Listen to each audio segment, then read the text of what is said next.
Chris Houston. Granny, let's get out the way Yeah. before we get on to real stuff. You got a 2-match ban, hasn't he, as a result of what happened on Thursday night?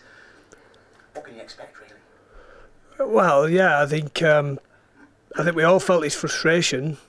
We look at the incident, I don't think it's a sin binning, but you know, I coach young kids as well, and it's not the way to behave. I think Chris is obviously he's not happy with how he behaved, you know, and he had the opportunity to go on appeal. He decided not to do that. You know, so that's a shame for us. We're missing him. He's been out for a while. But like I said at the weekend, if you know, if you've not got discipline towards what you're about, you always run the risk of whether it's in this occasion missing for a few weeks or discipline towards what you want to do as a team. Then unfortunately you fall down. And you know, we looked at the case. I think we probably looked at and spoke with Chris about his recent ban, and he's decided not to appeal it. So, you know, it's cut and dry. He's not going to be playing for 2 weeks. He's got an opportunity to get fit and see if he can get back in the team. You mentioned discipline. I think you were a little concerned on the night with discipline, because at times when you looked like you had control of that game, a couple of penalties marched them out their own end. Yeah, you know, it's a simple game and it's very difficult to play, but our discipline towards D, and you know, we dominated field position first half. We're in a real good position at half time, felt real confident about second half, and we started to turn them round again, but then let them out really cheaply, and there was back-to-back penalties then, and now you're back on your goal line, and you know, a few decisions, and we end up conceding. So, you know, there's an easier way to play the game, and we just can't find it at the moment. In terms of the scoring pattern, it was very similar to the Catalan game, wasn't it? You were right in that game after half time, and then they went away with it. And there's been one or two earlier in the season as well. Do you think that there's a confidence issue with the players when they're getting a sniff of a game, not quite having that self-confidence to go on and say, this is our game, we're going to take it? I think that happens to any team that you've not won for a little while. I think the anxiety builds within you if you're not playing the game that you've practiced, and that's been one frustration.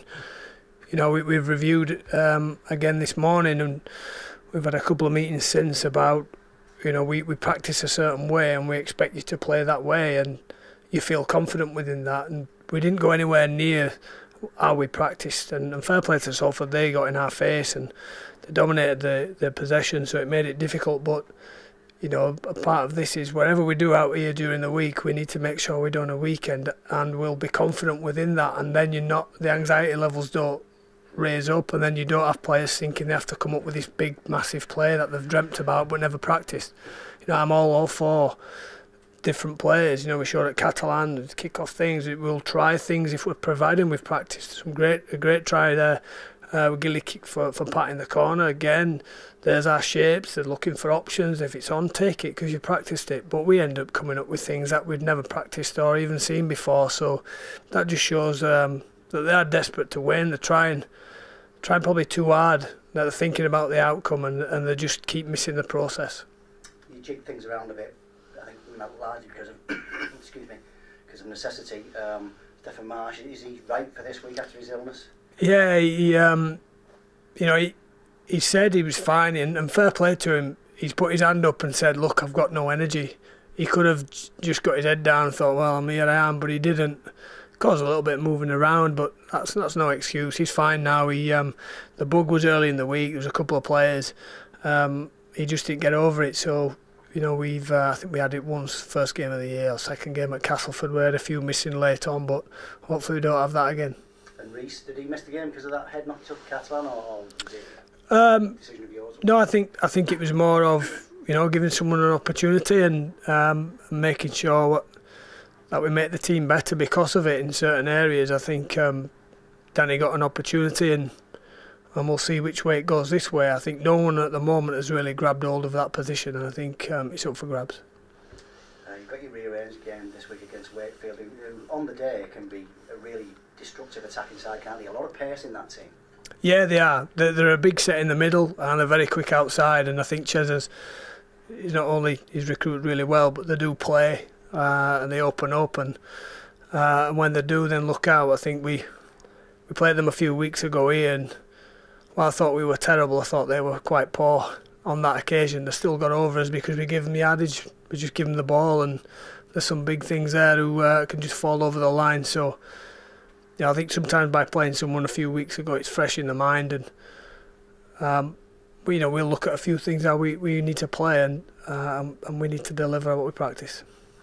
Just looking at a few of their players, Frank. Yeah, for Fifita, for example, not only is he a big handful, he's got an offload game as well, hasn't he? Yeah, you can't stand back and wait, but you've got to get it right first time, because it takes a lot of effort bringing people like that down, but also stopping the ball. And the second phase things for any team is a good weapon to have. It starts to throw defences out. They're not set for the offload, and people then start trying to make up for it, and that's a good tactic to employ. I'd like to see a bit more from us, and free up in that, providing they've practiced, and we've practiced. And what have you made of Tom Johnston's rise to prominence, by the way? He was in the England squad. He hasn't been picked for this Test match, but I look at some of his finishes. As a former winger yourself, you've got to admire the quality of some of those. Oh yeah, I mean, you talk about the pace as well. I think not only can beat people, he can carry tough as well. And I think he's had a tough injury, so maybe that's a little bit early for him with the England. But I like his rise from. I think he signed for Wakefield as a kid, and Wakefield are very similar to Widnes in that they probably don't get the top picks, or they might go for the ones who they think are going to come through as slow burners. And I think Tom's one of those that he's come through with a crop of players there, but some of the bigger clubs have gone what they thought, and Wakefield have obviously picked a gem. So he's exciting to watch, and he's exciting to watch. He's someone who I'd put the TV on and wait for one of these runs or one of his finishes. We just want to make sure we can stop him. Who could be in the mix then this week who didn't play on Thursday? And he's potentially available.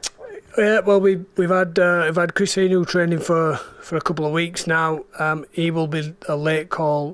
Gil Lutzon's been in and around, so we've got McGrath Lullaby who had suffered with some ribs before, so we've got some numbers around there. Ollie Ashall is now fit. We'll have to see. It's a bit early. We'll probably see tomorrow or the day after. But we've been able to go on 13 on 13 for probably the first time all year, and probably had a couple of subs. So that's really pleasing. We can get more things done. I expect a few headaches in the next 24 to 40 hours. Outside of the match situation, while you're in training here at the Holton Stadium, you've lost 10 games on the run in the league. What's your feeling about where the players are at mentally about that? Because that's a long-winning run, isn't it? I think it's about 70 years since losing run has been that long. So, what are you getting the vibe from the players? Well, I think there's aspects of the game on Thursday was, like I said, players are trying too hard. There's aspects of our game that need to improve, and we've been working on those for the last 2 weeks. I expected to see bigger improvements, and we're almost demanding that. I expect more improvements this week. But I think it's the anxiety of it. They're desperate. Most of these lads have come through the ranks that they live nearby or they've been here for a long time. They're desperate to do well, but they've got to do it through the way we play, not through going out on their own, or at times it's chasing too hard. At times it's I'll fix it, boys. It's that sort of that attitude when we can't. We've got to fix it together. Another one is get it right first time, so you don't have to chase your tail. So they're desperate to do well, but we've been focusing them back on the nuts and bolts of the game, and not the big plays. Don't get put off your game, and if you do, how do we get back on it? And that's what we've been working hard on. And then just stick to that, stick to the way we play, and be confident when you're there, because we've shown flashes this year when we've been really good.